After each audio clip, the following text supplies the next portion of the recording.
सभी छोटे बड़े श्रोताओं को सुनीता भटनागर का प्यार भरा नमस्कार। ऑडियो स्टोरीज के हमारे चैनल कहानी जगत में आप सभी का स्वागत है। हिंदी कहानियों की श्रृंखला में आइए आज सुनते हैं सूरज प्रकाश जी द्वारा रचित कहानी अधूरी तस्वीर। आपने मुझे भारी विपदा में डाल दिया है इंस्पेक्टर साहब। लिख सकूंगी क्या वह सब? सब कुछ हालांकि आंखों के आगे हर वक्त घूमता रहता है, लेकिन उसे शब्दों में बयान करना, उस सब कुछ को फिर से झेलने भोगने जैसा लग रहा है। बहुत मुश्किल काम है सर, लेकिन आपने देश का, ड्यूटी का, धर्म और इंसानियत का वास्ता देकर मुझे बांध दिया है। आपका सोचना भी सही है। अगर मैं कुछ बताऊंगी तो इतिहास का यह पन्ना, जो एक ही साथ उजला और घिनौना है, कभी सूरज की रोशनी नहीं देख पाएगा।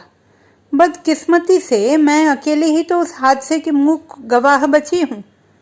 अब मुझ पर ही तो ये जिम्मेदारी आती है कि उस घटना का पूरा लेखा जोखा सबके सामने रखूं, ताकि दुनिया जान सके कि ना तो अभी इस दुनिया से इंसानियत खत्म हुई है और ना ही हैवानियत। और फिर उन कातिलों को पकड़वाने में मैं अकेले ही तो मदद कर सकती हूँ। इतने बड़े मकसद के लिए खुद को एक बार फिर तपाना ही पड़ेगा उस आंच में। उस लहू की नदी को एक बार फिर तैरकर पार करना ही पड़ेगा। ठीक है इंस्पेक्टर साहब, मैं वह सब कुछ लिखूंगी, लिपिबद्ध करूंगी जो मैंने देखा है। पूरी शिद्दत से अपनी रग रग पर सांस सांस के साथ महसूस किया है, झेला है। अब मुझे लगने लगा है कि मैं तभी सहज हो पाऊंगी जब इस हादसे के अनुभव को किसी के साथ बांट लूंगी। आप शायद यकीन न करें साहब, इन 3 दिनों में मैं एक पल के लिए भी सहजता से सांस नहीं ले पाई हूँ। खाना पीना तो दूर, पलकें तक नहीं झपकी हैं मेरी। बस आतंकित सी हर वक्त सहमी सी बैठी रहती हूँ। दुनिया भर के पत्रकार मुझसे सैकड़ों सवाल जवाब मांगने के लिए गिड़गिड़ा रहे हैं, लेकिन मेरी जड़ता टूटी नहीं है। सब कुछ अपनी आंखों से देखने, खुद पर झेलने के बाद भी लगता है काश यह सब कुछ एक दर्दनाक ख्वाब होता। कम से कम नींद उचटने पर टूट तो जाता, लेकिन ये सब तो बताती हूँ सब सिलसिलेवार, कड़ी से कड़ी जोड़ते हुए, ताकि आपको सही सुराग मिल सकें। आप उन कथित हत्यारों को जल्द से जल्द पकड़ सकें। कोशिश करूंगी खुद पर काबू पाने की।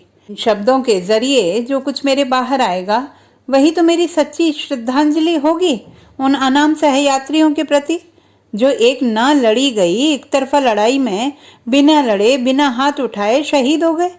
जो इतिहास बन गए हैं उनका इतिहास लिखूंगी मैं, तभी मुझे चैन मिलेगा। उन सब की आत्माओं को शांति मिलेगी। मैंने आपके सवालों को अच्छी तरह समझ लिया है। हो सकता है लिखते समय कुछ बातें आगे पीछे हो जाएं या कम ज्यादा लफ्जों में लिखी जाएं। मैं जिस हालत में यह सब कुछ लिख रही हूँ उसमें ऐसा होना स्वाभाविक ही है, उसे अन्यथा ना लिया जाए। नाम अदिति, उम्र 34, जन्म जिला संगरूर, पढ़ाई पहले संगरूर फिर चंडीगढ़, वहीं से आर्ट्स में मास्टर डिग्री। पिता सिख थे, सुदर्शन सिंह, वकील थे। माँ ब्राह्मण परिवार की थी, नाम राज। मैं उनकी इकलौती संतान। पिता 3 साल पहले गुजर गए, माँ पिछले साल। मेरी मातृभाषा? ओह नहीं, माफ कीजिए सर, मेरी तो कोई मातृभाषा ही नहीं है। कैसी पागल हूँ मैं, गूंगी हूँ मैं, तभी यह बयान लिखकर दे रही हूँ। रब ने मुझे बोलने के लिए कोई जुबान नहीं दी है, लेकिन खुद को अभिव्यक्त करने, अपनी बात कहने के लिए मुझे कभी कोई तकलीफ नहीं हुई। मुझे ईश्वर ने कलाकार की उंगलियां दी हैं। मैं रंगों के जरिए, रेखाओं के जरिए शायद बेहतर तरीके से अपनी बात कह पाती हूँ। मुझे उन पर पूरा भरोसा जो होता है। मेरे हाथों से बनने वाले चित्र झूठ नहीं बोलते ना। सारे झूठों की, सारी बुराइयों की जड़ ये जुबान ही तो होती है, हमें अपनों से दूर करती है। आज सारे झगड़े ही जुबान को लेकर हैं। कई बार सोचती हूँ कितनी खुशनसीब हूँ मैं, इन सारी परेशानियों से परे। रेखाओं के जरिए सच को सच की तरह कह पाती हूँ। बचपन से दीवारें, आंगन और कापियां रंग रंग कर अपनी दुनिया रचती रही, बड़ी होती रही।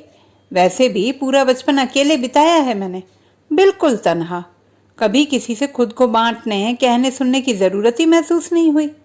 एक बात बताऊं आपको, मुझे क्या चाहिए, क्या नहीं, मैं क्या कहना या करना चाहती हूँ, ये बातें कभी भी मुझे अपनी माँ से नहीं कहनी पड़ी।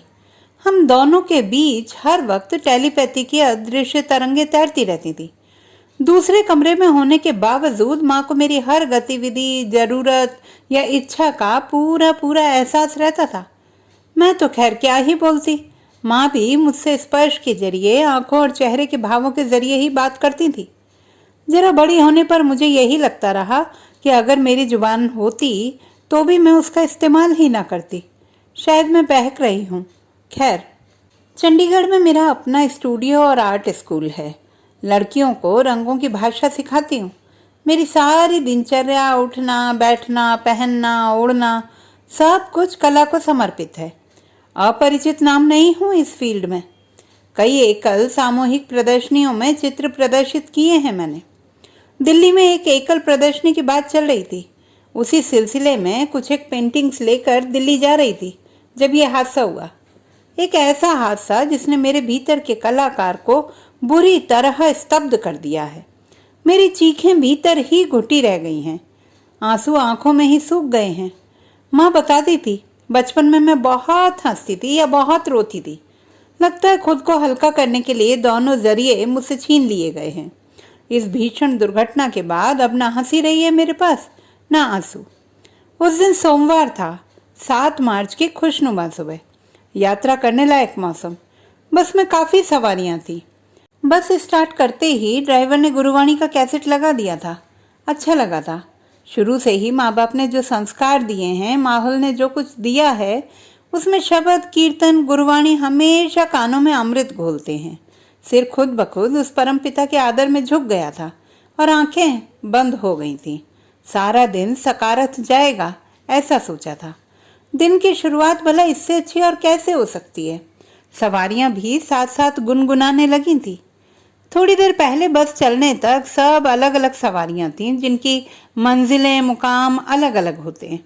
शब्द कीर्तन की पवित्र स्वर लहरियों ने सबको मानो जोड़ दिया था, जैसे सब गुरुद्वारे में गुरु ग्रंथ साहिब के सामने बैठे हों। मुझे सबसे आखिर वाली लाइन में सीट मिली थी, बाईं खिड़की से दूसरी। खिड़की की तरफ मेरे साथ एक बुजुर्ग बैठे थे। होंठों ही होंठों में गुरबाणी का पाठ कर रहे थे, कैसेट के साथ साथ। मेरे दाईं तरफ एक नौजवान सिख बैठा था। दाढ़ी थोड़ी कतरी हुई, कपड़े पगड़ी सलीकेदार। कहीं एग्जीक्यूटिव या आर्मी ऑफिसर रहा होगा। डिलक्स बस थी वह। सीटों की टेक ऊंची होने की वजह से बिना उचके आगे बैठे लोगों को देखना संभव नहीं था। बस में चढ़ते समय ही देखा था मैंने। कुछ एक बच्चे और जनानी सवारियां थीं बस में। हमारी लाइन में बाकी 3 सीटों पर एक परिवार था, माँ बाप और नई ब्याही उनकी लड़की। उसका सुहाग का चूड़ा, मेहंदी रचे हाथ, चेहरे की रौनक बता रहे थे कि अभी तक उसकी सुहागरात की खुमारी भी नहीं उतरी होगी। बस में चढ़ते समय ही उससे आंखें मिली थी। हमने आंखों ही आंखों में एक ही इशारे में बहुत कुछ कह सुन लिया था, बांट लिया था। मेरी मुस्कुराहट देखकर उसका चेहरा इंद्रधनुष में बदल गया था। वे शायद उसे पहली बार घर लिवा कर ले जा रहे थे, बेचारे। मेरे पास बैठे बांके जवान ने मुझसे पूछा था, कहाँ तक जाएंगी आप? मैंने इशारे से बता दिया था, बस की मंजिल तक। वह और कुछ भी पूछना चाहता था, लेकिन मैंने उसे कोई मौका नहीं दिया था और एक पत्रिका खोल ली थी। दरअसल वह बहुत ही भला और प्यारा सा इंसान था। मैं कतई नहीं चाहती थी कि उसे मेरे बेजुबान होने का पता चले। बहुत दुखदायी होते हैं वे पल मेरे लिए, जब मुझे गूंगी समझ लिया जाता है। मैं बेजुबान जरूर हूँ, गूंगी नहीं हूँ। अपनी बात को तो कह ही सकती हूँ। मैं खुद भी उसे दुखी नहीं करना चाहती थी। सुबह सुबह उसे एक गूंगी लड़की के लिए बेचारगी महसूस कराने और खुद बेचारी बनने का कतई मूड नहीं था मेरा। मैं साफ महसूस कर रही थी कि वह बीच में अकेला महसूस कर रहा था। एक तरफ मैं थी जानबूझकर पत्रिका में आंखें गड़ाए, और दूसरी तरफ दुल्हन की माँ मुझे अपनी शरारत पर कोफ्त भी हो रही थी, पर कोई उपाय न था। बस 1.5 घंटे बाद करनाल अड्डे पर रुकी थी। ड्राइवर ने 10 मिनट का समय दिया था चाय पानी के लिए। तब किसे पता था उसकी खुद की और सारी सवारियों की यह आखिरी चाय होने जा रही थी। मैं बस से नीचे नहीं उतरी थी। चाय कम पीती हूँ, यूं भी सफ़र में कुछ खाती पीती नहीं। बस जब चलने को थी तभी 5-7 नई सवारियां आई थी बस में। वे तीनों भी वहीं से चढ़े थे। दो के कंधों पर सफारी बैग थे और एक ने अपने हाथ में वैसा ही बैग ले रखा था जैसा आमतौर पर मेडिकल रेप्स के पास होता है। उन्होंने अपने लिए सीटें तलाश ली थीं। एक ड्राइवर के पीछे वाली सीट पर जम गया था और दो दरवाजे के ठीक सामने वाली सीटों पर। उस वक्त हवा में कहीं भी खौफ नहीं था, न ही किसी आतंक की बू ने तब तक बस को अपनी गिरफ्त में लिया था। दरअसल तब तक उन तीनों ने आदमियत का जामा नहीं उतारा था। कंडक्टर, ड्राइवर, सवारियां, मैं खुद पहले की ही तरह अपने अपने में मशगूल थे। बस के भीतर एक दुनिया थी, अपनी गति से चल रही थी। फिल्मी गानों के कैसेट ने फिर से वातावरण को संगीतमय कर दिया था और तभी वह सब कुछ हुआ था। कई चीजें एक साथ घट गई थी। वे तीनों एक साथ खड़े हो गए थे। बस के दाईं तरफ एक जीप ओवरटेक करके आ गई थी, जिसमें बैठे स्टैंडगनधारी ने बस ड्राइवर को बस धीमी करने पर मजबूर कर दिया था। उनके बैगों से भी स्टैंडगनें निकल आई थी। एक जाकर ड्राइवर के सिर पर खड़ा हो गया था और दो ने पूरी सवारियों को अपनी जद में ले लिया था। बस किसी कच्चे रास्ते पर मोड़ दी गई थी। सबकी घिग्गी बंद गई थी। दबी घुटी चीखों, हिचकियों और करुण चीत्कारों से फिल्मी कैसेट की आवाज दब गई थी। शायद वे भी इस कैसेट से परेशान हो रहे थे। पहली गोली से स्टीरियो सिस्टम को ही ठंडा किया गया था। बस रुकी थी और भीषण नरसंहार ने एक आम दिन को इतिहास का एक क्रूरतम दिन बना दिया था। खून की एक तरफा होली खेली गई थी उस सुनसान उजाड़ पगडंडी पर। थोड़ी देर पहले हंसती खेलती अपनी अपनी उम्मीदों में जीती मंजिल की तरफ जाती सवारियों को बेरहमी से लाशों के ढेर में बदल दिया गया था। अगले दिन अस्पताल में होश आने पर मुझसे ढेरों सवाल पूछे गए थे। मैं बेहद आतंकित थी। बदहवास हालत में कुछ भी बताने लायक स्थिति में नहीं थी। जरा हालत संभलने पर अखबारों में हादसे की अलग अलग खबरें पड़ी थीं। सचमुच कोई भी आदमी इस गुत्थी को सुलझा नहीं पा रहा है। बस यात्रियों की अब तक की हत्याओं से बिल्कुल अलग मामला है। सभी अखबारों ने अपने अपने कयास भिड़ाए हैं। पुलिस हैरान परेशान है। आखिर यह हुआ कैसे? कुल 30 मौतें, सिख ड्राइवर, मोना कंडक्टर, सारी सवारियां, औरतें, बच्चे, कुल सवारियों में 17 है सिख। सभी को गोलियों से छलनी कर दिया गया था। अगर ये सिख आतंकवादियों की करतूत है तो सिखों को भी क्यों नहीं बख्शा गया? और अगर हिंदुओं ने यह शरारत की है तो 13 हिंदू क्यों मार दिए गए? पत्रकार, पुलिस और सरकार इस गुत्थी से ज्यादा इस बात से हैरान है कि सिर्फ मैं ही अकेली कैसे बच गई। मेरे शरीर पर एक खरोंच तक नहीं पाई गई है। सबसे अलग गैंगवे में मैं बेहोश पाई गई थी। बाकी सवारियों को उनकी सीटों पर ही चिन्निद्रा में सुला दिया गया था। मेरे होश में आने के बाद से लगातार इस बात की कोशिशें जारी हैं कि मैं इन सारे रहस्यों पर से पर्दा उठाऊं, बयान करूं कि ये सब कुछ कैसे हुआ। आतंकवादी अपने पीछे कोई सुराग नहीं छोड़ गए हैं। सारी उम्मीदें मुझ पर हैं। सबकी उलझने बिल्कुल सही हैं इंस्पेक्टर साहब। सारे रहस्यों पर से पर्दा मैं ही हटा सकती हूँ। यह पता चलने पर कि मैं बेजुबान हूँ और कलाकार हूँ, मुझसे अनुरोध किया गया कि मैं अपना बयान लिख कर दूँ और अपनी याददाश्त के सहारे उन निर्मम हत्यारों के चित्र बनाने की कोशिश करूँ। बचपन में एक बहुत अच्छी कहानी पढ़ी थी। एक बड़े नामी कलाकार की प्रबल इच्छा थी कि वह एक ऐसा चित्र बनाए जिसमें 2 चेहरे हों। पहला चेहरा दुनिया के सबसे भले, मासूम और अच्छाइयों से भरे आदमी का हो और दूसरा चेहरा दुनिया के सबसे खूंखार, बुरे और खराब आदमी का। वह अपने चित्र के लिए मॉडलों की तलाश में निकल पड़ा। एक जगह उसे एक बहुत ही मासूम, पवित्र सा और सारी अच्छाइयों के पुंज सा एक बच्चा मिला। उसे लगा चित्र के पहले चेहरे के लिए उसे मॉडल मिल गया है। वह उसे अपने साथ स्टूडियो में ले आया। उसे खिलाया, पिलाया और उसकी सारी मासूमियत को अपने रंगों के जरिए कैनवास पर उतार लिया। उसका आधा काम हो गया था। अब उसे एक ऐसे आदमी की तलाश थी जिसे देखते ही लगे संसार की सारी खराबियों की खान है यह आदमी। वह भटकता रहा ऐसे खूंखार आदमी की तलाश में। 20 बरस बीत गए। वह बूढ़ा हो चला पर उसे मन माफिक मॉडल न मिला जिसे वह सामने बिठाकर अपने बरसों से अधूरे पड़े चित्र को पूरा कर सके। तभी उसने एक दिन जेल से एक आदमी को निकलते देखा। कद्दावर, दरिंदगी जिसके चेहरे से टपक रही थी, एकदम डरावना। कलाकार को लगा आज उसकी तलाश पूरी हुई। यही है मेरे अधूरे चित्र का मॉडल। सारी उम्र गुजार दी इसकी खोज में। वह कैद से छूटे उस आदमी को शराब वगैरह का लालच देकर अपने स्टूडियो में ले आया। बड़ी मेहनत की, चित्र पूरा हुआ। कलाकार की खुशी का ठिकाना न था। जीवन का सर्वश्रेष्ठ चित्र जो पूरा हो गया था। तभी उस कैदी ने जोर का ठहाका लगाया। कलाकार ने जब इसका कारण पूछा तो वह बोला, यह बच्चे की जो तस्वीर है ना, जो बरसों पहले आपने बनाई थी, वह भी मेरी ही है। आज मेरे सामने भी वही समस्या आ खड़ी हुई है साहब। मुझसे उस खूंखार आतंकवादी और उसके साथियों की तस्वीर बनाने के लिए कहा गया है, जिसने भरी बस को, पूरी 30 सवारियों को अपनी गोलियों का निशाना बना डाला है। मेरी बनाई तस्वीर के सहारे आप उसे और उसके साथियों को पकड़ सकेंगे। मैं एक कलाकार हूँ, चित्र बनाना ही मेरा काम है। सैकड़ों चित्र बनाए हैं मैंने। यह काम भी मेरे लिए कतई मुश्किल नहीं होना चाहिए। लेकिन यह बात नहीं है।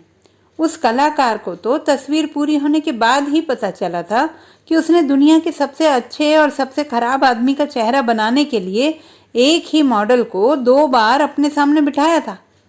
अब मैं आपको कैसे बताऊं कि जिस खूंखार आतंकवादी, सैकड़ों कत्लों के जिम्मेदार जसविंदर, हाँ यही नाम है उसका, की तस्वीर बनाने के लिए मुझसे कहा जा रहा है, उसकी एक अधूरी तस्वीर अब भी मेरे कलेक्शन में मेरे घर की मियानी पर पड़ी होगी। उसके बचपन की तस्वीर जो मैंने बनानी तो शुरू की थी, पर कभी पूरी नहीं कर पाई थी। जस्सी मेरे पास कई दिन तक चक्कर काटता रहा था, दीदी मेरी तस्वीर कब पूरी करोगी? मुझे क्या पता था कि उसकी अधूरी तस्वीर पूरी करने के लिए मुझे ये दिन देखना पड़ेगा। इस मकसद के लिए उसकी तस्वीर पूरी करनी पड़ेगी, कभी सपने में भी नहीं सोचा था ऐसा मैंने। हाँ इंस्पेक्टर साहब, मैं जस्सी को जानती हूँ, बहुत अच्छी तरह। इतनी अच्छी तरह जितनी कोई बहन अपने मुंह बोले भाई को जानती है। वह मेरे ही मोहल्ले का एक होनहार अव्वल आने वाला लड़का था। अक्सर अपनी बड़ी बहन की उंगली पकड़े हमारे घर आया करता था।